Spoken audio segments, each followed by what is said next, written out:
세상에 떠도는 기묘한 괴담들.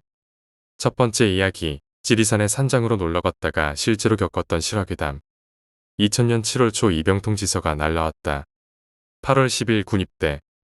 생각지도 못했는데 알바로 하고 있던 스쿼시 강사 일도 인수인계를 하려면 바쁜데 사장님께 말씀드리고 25일가량을 쉬다가 입대하기로 마음을 먹었다.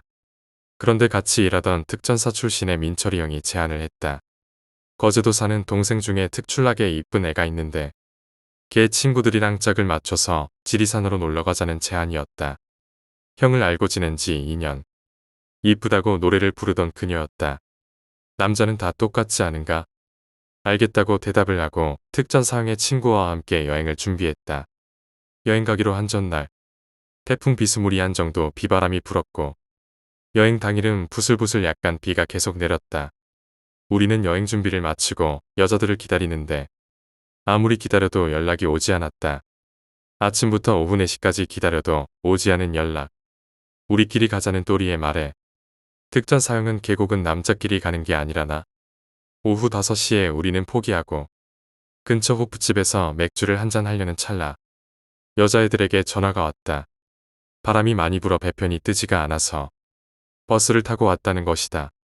지리산의 산장은 이미 예약한 상태이고 우리는 연락받자마자 고속버스 터미널로 날아갔다. 가서 여자애들을 보는 순간 느꼈다. 진짜 이쁘다. 남자는 다 똑같지 않은가. 이쁘면 다 용서가 된다. 우리는 지리산으로 떠나는 버스에 올랐고 10시가 다 돼서야 지리산 입구에 도착할 수 있었다. 오는 동안 특전사형은 여자애들한테 욕을 한 바가지 했다. 입구에 도착해서 산장에 전화를 하니 약 30분 후쯤 부산에서 오신 분이라는 말과 함께 1톤 포터가 나타났고 우리는 포터에 올랐다. 올라가면서도 특전사형의 갈굼에 민망해서 내가 그만하라고 형에게 다그쳤을 정도다. 여자애들에게 잘 보이기 위함도 있었다. 산장에 도착을 했을 때는 11시가 넘은 시간이었고 산장에 있던 다른 사람들의 술자리가 파장되는 시점에 우리는 준비했던 고기와 술을 펼쳐놓고 먹기 시작했다. 한두 시간이 흘러 알딸딸하게 취했을 때 하나 둘씩 방으로 들어갔고 남은 사람은 나와 민철이 형 그리고 미선이가 남았다. 약간 취기가 오른 민철이 형은 그녀에게 네가 늦게 와서 계곡에 발도 못 담그고 이게 뭐냐? 라고 또 잔소리를 했고 이 말을 들은 미선이가 지금이라도 내려가서 발 담그면 된다. 이렇게 말했다. 그리고 엄청난 속도로 산 밑으로 뛰어내려갔다. 아차 싶은 나는 미선이를 따라 뛰어내려갔다.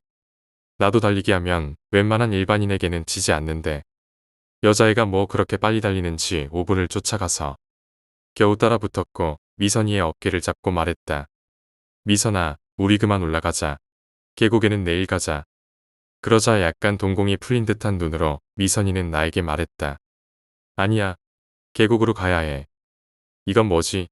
라는 생각과 함께 나는 계곡은 내일 가자며 설득하려는데 갑자기 미선이가 옆에 있던 동굴 같은 곳으로 들어갔다. 놀래서 따라 들어가는데 약간 좁은 곳이었고 밑에는 약간씩 흐르는 물이 있었다. 너무 빨리 걸으려는 그녀의 하얀색 핫팬츠는 물이 튀어 젖어갔고 나는 이상하다는 생각을 할 겨를도 없이 부끄러운 생각을 했다. 미선이가 또 무드가 있구나. 이런 동굴로 날 끌고 오네. 나한테 관심 있나 보다. 이런 생각이 들었고 그녀의 젖어가는 핫팬츠를 감상하며 따라 들어갔다. 그런데 따라가다 보니 밑에 흐르던 물살이 점점 세지는 게 아닌가. 동굴의 끝부분쯤에서 그녀의 어깨를 잡고 말했다. 그만 올라가자. 민철이 형 기다리겠다. 그녀는 잠시 생각을 하더니 고개를 끄덕였고 우리는 동굴 밖으로 나왔다. 동굴 밖으로 나왔는데 또 그녀는 흔들리는 목소리로 말했다. 계곡으로 가야 해. 그때 정확하게 인식을 하였다. 이거 뭔가 이상하다. 귀신이라도 붙었나? 따라가게 되면 안 좋은 일이 생길 것 같다는 생각. 그녀가 정신이 제대로 붙었는지를 확인해보기 위해서 그녀에게 제안을 했다. 알았어. 갈 테니깐 뭐 하나만 물어보자. 위에서 우리 기다리고 있는 형 있지? 그 형 이름 뭐고? 말이 떨어지기 무섭게 그녀의 입술에서 흘러나온 말은 김민태였다. 아니, 어찌된 게 자신이랑 친한 오빠 이름을 다르게 말하는가. 뭔가 잘못되었다는 것을 인식했지만 두려움 때문에 그녀와 함께 계곡으로 향할 수밖에 없었고 약간의 시간이 흘러서 계곡에 도착을 하였다. 계곡에 도착한 그녀는 계곡 바위에 앉았고 나도 그녀의 옆에 앉았다. 계곡은 미친 듯이 불어 있었고 약간의 침묵이 있은 후 갑자기 그녀는 나의 어깨를 양팔로 잡고 끌고 가려 했다. 나는 순간 어깨를 뺐고 내 팔뚝에 걸린 그녀의 손을 잡고 그녀를 끌어올리는데 뭐가 그렇게 무겁고 무섭게 잡아당기는지 여자의 힘이라고는 생각이 되지 않았다. 나도 끌려 내려가면 죽는다는 생각으로 잡아당겼고 어떻게 그녀를 바위 위에 올려놓기는 했는데 어떻게 올렸는지 모르겠다. 그녀를 바위 위에 올려놓고 나를 죽일 뻔한 그녀에게 심한 욕설을 퍼부었고 뺨도 몇 대 때리며 정신 차리라고 고함을 질렀다. 마음을 가다듬은 나는 그녀에게 계곡에 발 담궜으니 돌아가자는 말을 하였고 그녀는 계곡을 바라보며 고개를 끄덕였다. 10분을 미친 듯이 올라가고 있는데 위를 보니 반가운 뒷모습이 보였다. 무엇인가 두리번거리며 찾고 있었는데 바로 민철이 형이었다. 너무 반가운 나머지 뒤를 보고 있는 형의 어깨를 잡으며 형, 여기서 뭐해요? 빨리 올라가요. 라는 말을 했고 천천히 돌아보는 형의 눈은 풀려 있었다. 입에서는 계곡으로 가야 해. 라는 말이 흘러나왔다. 진짜 믿었던 형도 나를 계곡으로 끌고 가려고 했다. 나를 잡고 질질 끌고 내려가는데 또 하나 제안을 했다. 근데 뭐 하나만 물어보자. 형님이랑 친한 적이 서 있던 여자 이름 뭐고? 대답은 비참했다. 김민영이라고 했다. 그녀의 이름은 미선인데 또 다른 이름을 말했다. 눈물이 날 것 같았다. 특전 사형은 나를 다시 끌고 내려가려고 했고 나는 또 하나의 제안을 했다. 형님아, 담배 하나만 피고 내려가자. 라고 말하고 담배를 하나 물었다. 그와 그녀는 서로 마주보더니 고개를 끄덕였고 내 발밑 쪽에서 계곡 쪽을 바로 보고 서 있었다. 그때 피던 담배가 왜 그렇게 잘 빨리는지 담배를 피면서 생각했다. 계곡으로 안 갈 수 있는 방법은 딱 하나. 36개 주랭랑이다. 라고 생각하는 동시에 담배를 튕기며 뛰기 시작했다. 아마 타임워치로 시간을 재웠다면 세계 신기록이 나왔을 법했다. 그냥 뛰었다. 미친 듯이 뛰는데 저 위에 산장에서 길 잃은 사람들이 찾아오라고 걸어놓은 등불이 눈에 들어왔고 더 미친 듯이 뛰어서 산장에 도착하자마자 우리 숙소인 202호로 들어갔다. 들어와서 문을 닫고 불을 킨 순간 나는 기절하고 싶었다. 그 안에는 눈을 비비며 너 어디 갔다 왔냐? 라고 말하는 특전 사형과 구석에서 자고 있는 미선이가 눈에 들어왔기 때문이다. 정신을 잃고 일어나니 아침이었다. 일행들이 나에게 물어봤고 나는 상세히 이야기를 해주었다.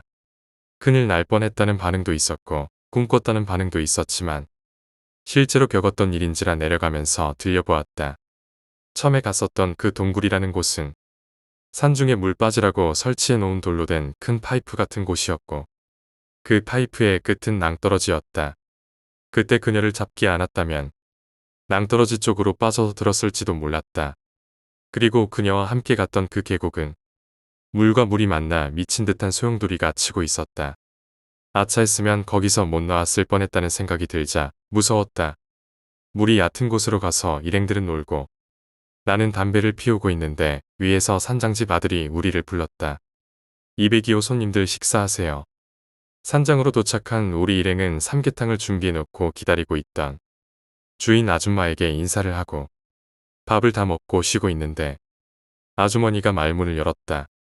어제 무슨 일이 있었는지 상세하게 말 좀 해주세요. 나는 있는 그대로 말씀드렸고 아주머니는 얼굴이 하얗게 변했다. 이야기를 다 해드리자 아주머니는 믿기 어려운 말씀을 해주셨다.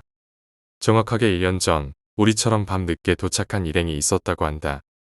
대학에서 MT를 온 것인데 일행 중에 친오빠와 친여동생이 같이 왔고 늦게까지 술을 마시다가 여동생이 계곡에 발을 담근다고 내려갔고 1시간이 지나도 오지 않자 걱정된 오빠는 혼자서 여동생을 찾으러 내려갔으나 동생도 오빠도 돌아오지 못했다고 한다.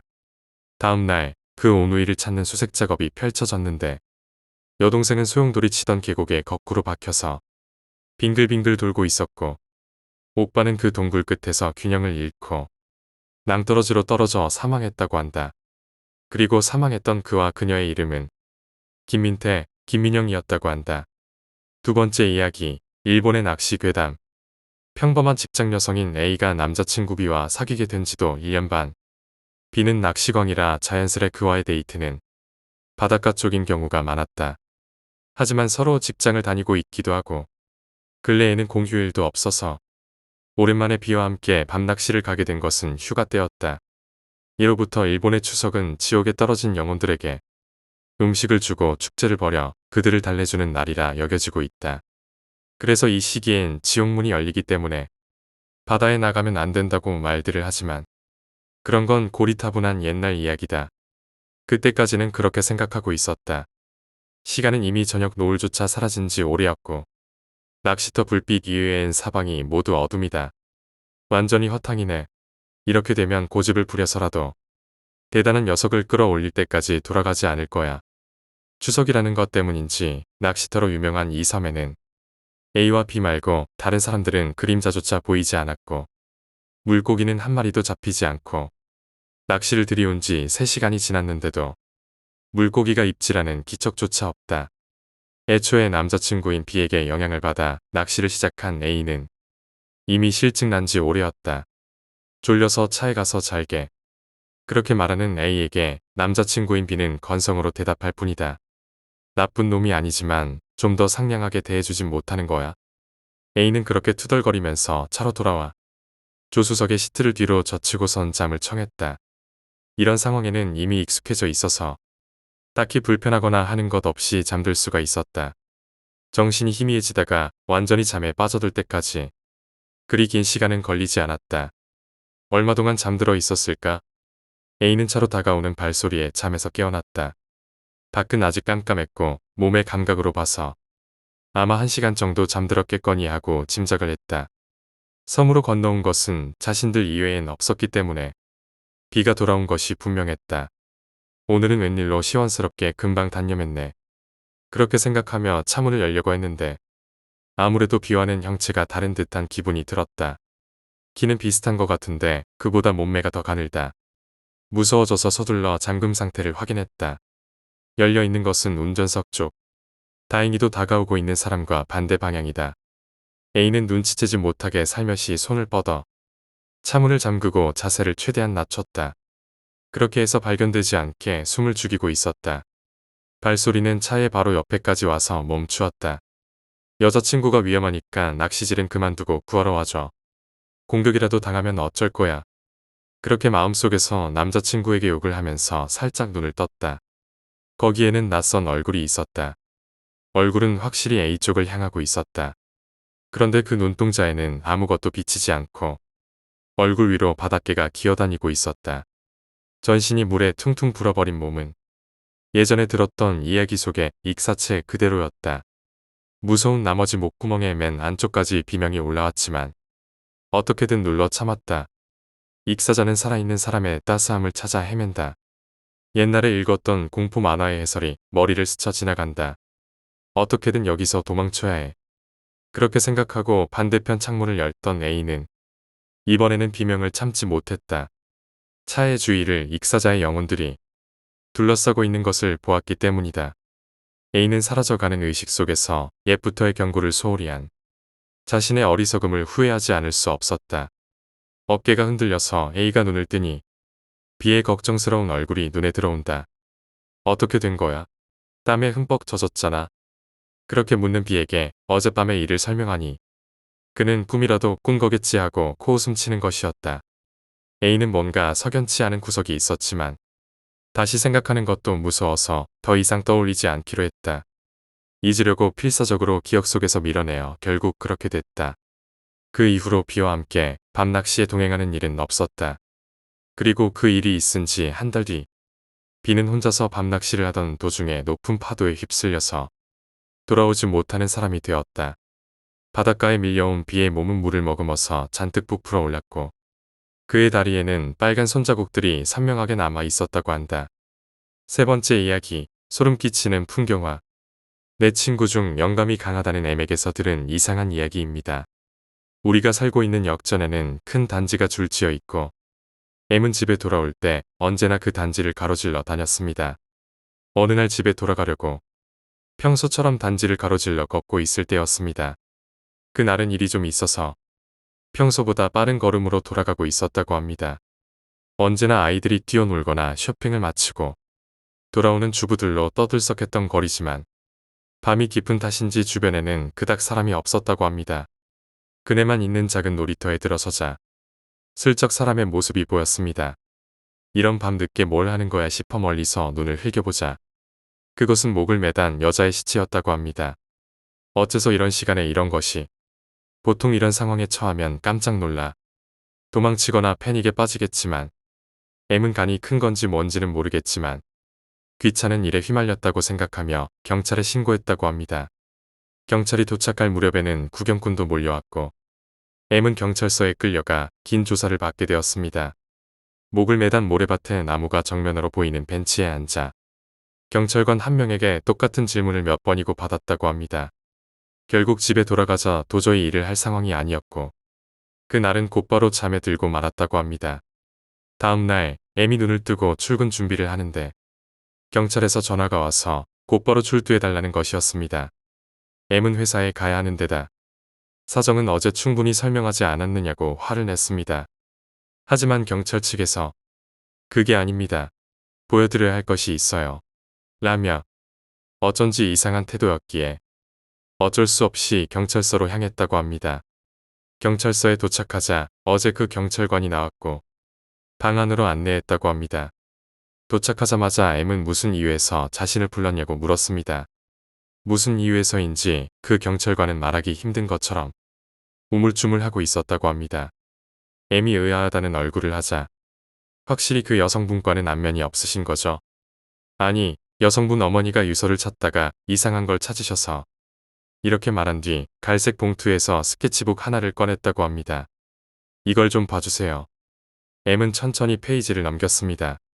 미대에라도 다닌 것인지 거기에는 과일이나 가구에 대생이 있었습니다. 그런데 그중 딱 한 장 풍경화가 있었습니다. 어디선가 본 적이 있는 광경입니다. 거기에는 그네가 있고 모래밭이 있었습니다. 그리고 그 옆 나무에 로프를 묶고 목을 매단 여자. 그리고 벤치에는 청년 한 명과 경찰관 같이 보이는 사람이 앉아있는 그림이었습니다. 그 스케치북은 자물쇠가 달린 책상 서랍에서 나온 것으로 그 여자 이외에 다른 사람 지문은 발견되지 않았다고 합니다. 어쨌거나 그 때문에 M에게는 여성과 무슨 관계였냐는 추궁이 이어졌다고 합니다. M은 그렇게 치면 왜 경찰관도 있는데요 라면서 반쯤 패닉이 돼서 말싸움을 했다고 합니다. 결국 결론은 나지 않았고 M은 그대로 집에 돌아올 수 있었습니다. 그 사건은 유서 없는 자살 사건으로 종결되었다고 합니다. M은 영감이 있어 지금까지 귀신을 본 적도 있다고 합니다만 이 정도로 이해할 수 없고 두려운 사건은 없었다고 합니다. 네 번째 이야기, 거울. 나는 집에서 멀리 떨어진 Y현의 자리한 회사에 다니면서 평일은 회사 기숙사에서 지내고 주말에는 집으로 돌아오는 일을 반복하고 있었다. 대학을 졸업하자마자 입사한 사회초년생이라 뭐가 어떻게 돌아가고 있는지 잘은 알 수 없었지만 요 근래에 회사가 상당한 급성장 곡선을 타고 있는 모양이었다. 그래서 2달 전부터는 주말 오후에 근무가 끝나면 부서원들끼리 회식을 하고 본가로 돌아가게 되는 상황이 매주마다 벌어졌다. 술을 좋아하는 나로서는 아주 감사한 일이었다. 그날 밤도 거나하게 취한 채 본가의 아파트로 들어왔다. 비가 내리고 있었는데 마침 우산을 입고 오는 바람에 차에서 내려 아파트 입구로 오는 동안 내 머리카락과 옷이 비에 젖어버렸다. 다행히도 엘리베이터는 1층에 있었다. 본가는 꼭대기 바로 아래층인 16층이다. 엘리베이터 양쪽에 있는 거울을 보며 빗을 꺼내 머리를 매만지고 나서 몸을 이리저리 움직이며 장난을 쳤다. 나는 어릴 적부터 평행하게 놓인 거울 사이에서 같은 광경이 무한히 반복되는 것을 참 좋아했었는데 그날도 역시 엘리베이터의 좌우 거울 사이에서 내 모습이 무한히 반복되는 것을 지켜보았다. 그런데 거울 속 저 깊은 곳 어딘가에서 붉은 빛이 반짝이는 것이 보였다. 뭔가 이상해서 자세히 들여다보려고 했지만 그 빛은 어느새 사라져 있었다. 그리고 난 곧 그 일을 잊어버렸다. 다음 주 토요일. 비가 내리고 있어서 밖은 아주 캄캄했다. 또 우산을 입고 오는 바람에 비를 맞으며 아파트로 뛰었다. 내가 우산을 회사에 뒀었나. 기숙사에 뒀었나. 회식 자리에 술 때문에 머릿속이 희미했다. 마침 엘리베이터가 1층에 있어서 잘 됐구나 하고 얼른 올라탔다. 거울을 보며 빗을 꺼내 머리에 빗질을 하고 있는데 어느 순간 붉은 빛이 번뜩였다. 무한히 반복되고 있는 내 모습들 중 아주 작은 하나가 피 묻은 칼을 들고 있었다. 나는 깜짝 놀라 빗을 떨어뜨리고 말았는데 그때 거울 속에 나도 피 묻은 칼을 떨어뜨리고 있었다. 하지만 바닥에 떨어진 것은 그냥 평범한 빛이었다. 다시 거울을 보았지만 역시 거울 속에 비친 것도 평범한 빛이었다. 내가 술에 많이 취했나라고 생각하며 약간 꺼림칙했지만 역시 이 일도 금방 잊어버리고 말았다. 다음 주 토요일 비가 내리고 있었고 밖은 어두웠고 나는 우산을 갖고 있지 않았다. 아무리 우연이라도 이 정도가 되면 불안한 상상을 하게 되는 게 당연하다. 엘리베이터는 1층에 있었다. 아파트 내부는 빗소리만 제외하고는 아주 고요했다. 엘리베이터를 타고 16층을 눌렀다.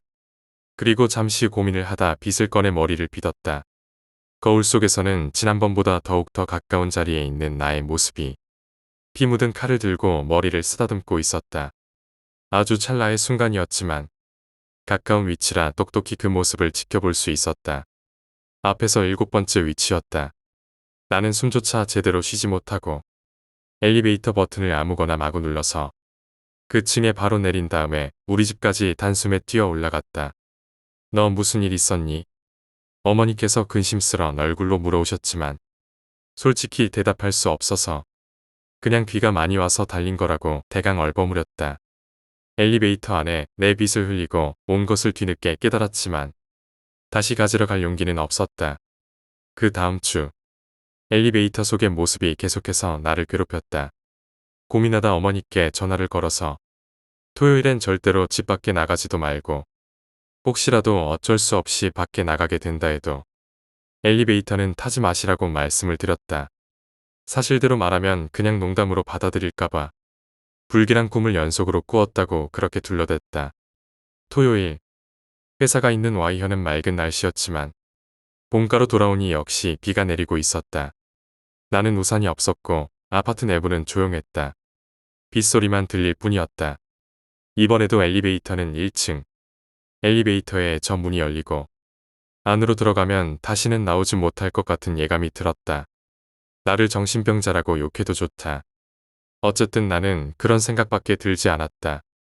엘리베이터와 최대한 멀리 떨어져서 반대쪽 벽에 바싹 붙은 채로 계단을 올라갔다. 자꾸만 뒤에서 누군가 쫓아오는 느낌이 들어서 정신없이 달렸다. 숨을 헐떡거리며 집에 도착하니 어머니께서는 TV를 보고 계셨다. 너 옷이 왜 그래? 무슨 일이 있었던 거야? 그 말에 문득 정신을 차리고 보니 양복 어깨와 소매가 다 찢어져 있었다. 아마도 벽에 몸을 붙이고 올라오는 바람에 그렇게 된 모양이었다. 혹시 집에 무슨 일이 있었나 여쭤보았는데 오늘은 특별한 일이 없어서 그냥 집에만 계속 계셨고 아파트에도 아무런 일이 없었다고 하셨다. 너 대체 무슨 꿈을 꿨길래 이렇게 호들갑이야? 술 때문에 머리가 아파서 내일 말씀드린다고 하고 방으로 들어갔다. 그리고 긴장이 풀려 침대에 쓰러지듯 잠이 들었다. 일요일 아침 아파트는 난리가 났다. 엘리베이터 안에서 시체 2구가 발견되었다.